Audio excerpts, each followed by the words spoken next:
Okay, so good day, sir. This is my laboratory activity explanation video for laboratory activity 8. First, we have import NumPy for numerical calculation and arrays. Next is the import matplotlib for plotting graphs.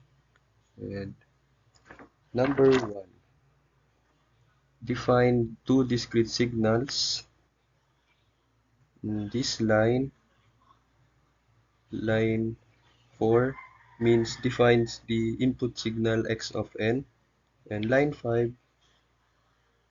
is to define the impulse response h of n. Number 2, manual convolution implementation. This line is to defines a function to compute convolution manually. This line 8 stores the length of x of n. This line 9 stores the length of h of n. And next, line 10, y is equal to np dot zeros, the quantity of n plus m minus 1 is to create an output array y of n filled with zeros, and length of convolution is n plus m minus 1. Then for this line 11 is to loops over each output sample n. And for this line 12 is to loops over each element of x of n. And this line 13, if 0 is less than or equal to n minus k is less than m, is to checks if the index for h n minus k is valid. Yes. And for this line 14 is to compute convolution using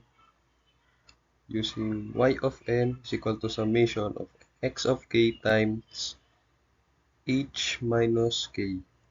Then the return y is to returns the convolution result.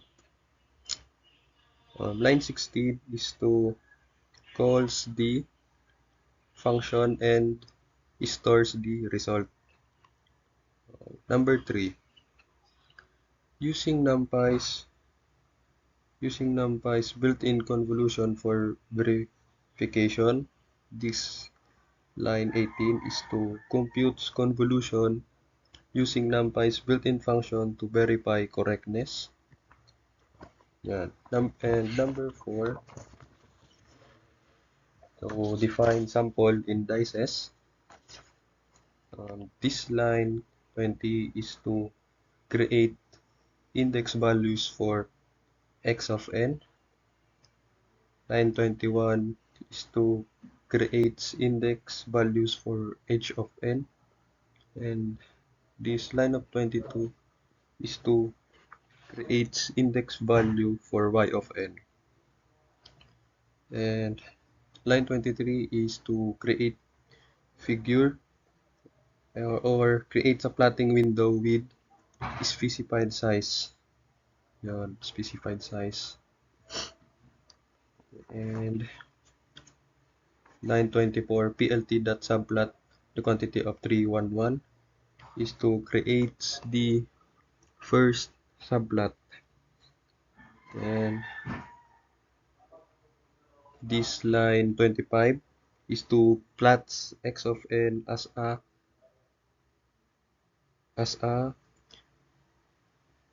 stem plot. Yon. And line 26 to line 28 is to is to add title and axis labels, and line 29 plt.subplot 3 the quantity of 312 is to create the second subplot, and this line 30 is to um,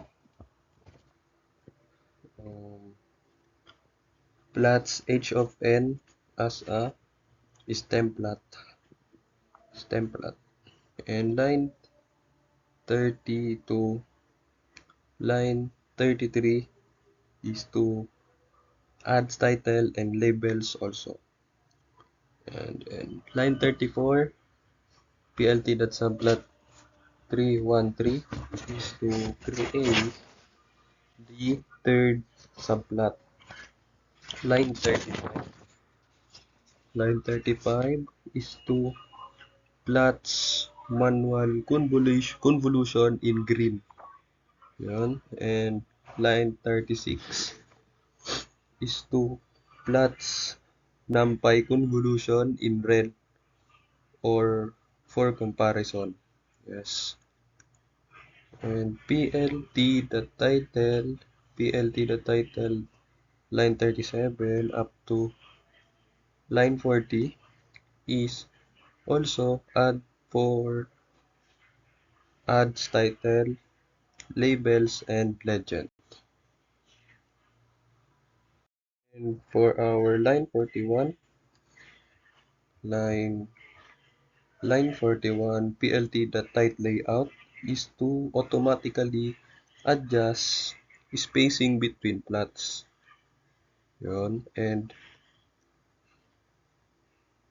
line 44 plt.title layout quantity of rect or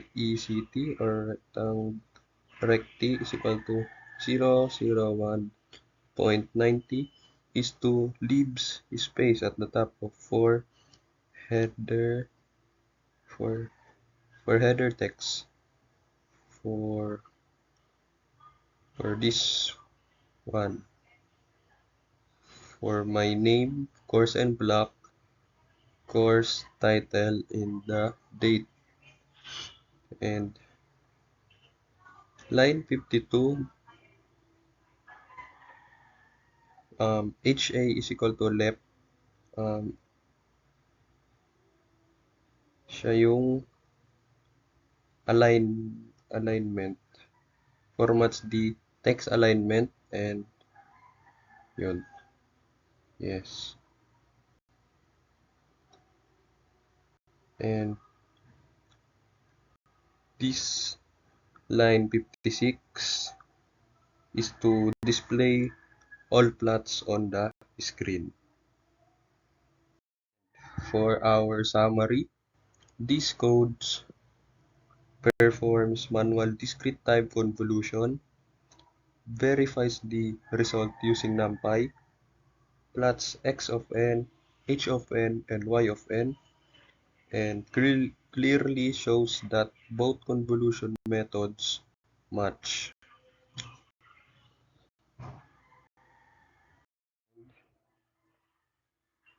This is the output of our code. At the top plot is the input signal or the x of n.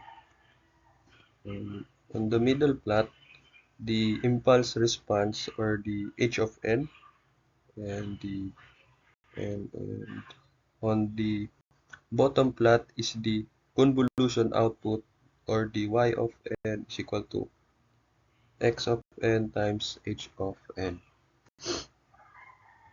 And we have here the guide questions for our laboratory activity 8. Number 1 questions: why does the convolution results have length n plus m minus 1? My answer is because when you slide one signal over the other, the overlap exists for n plus m minus 1 points. Second question: how does convolution represent the response of an LTI system?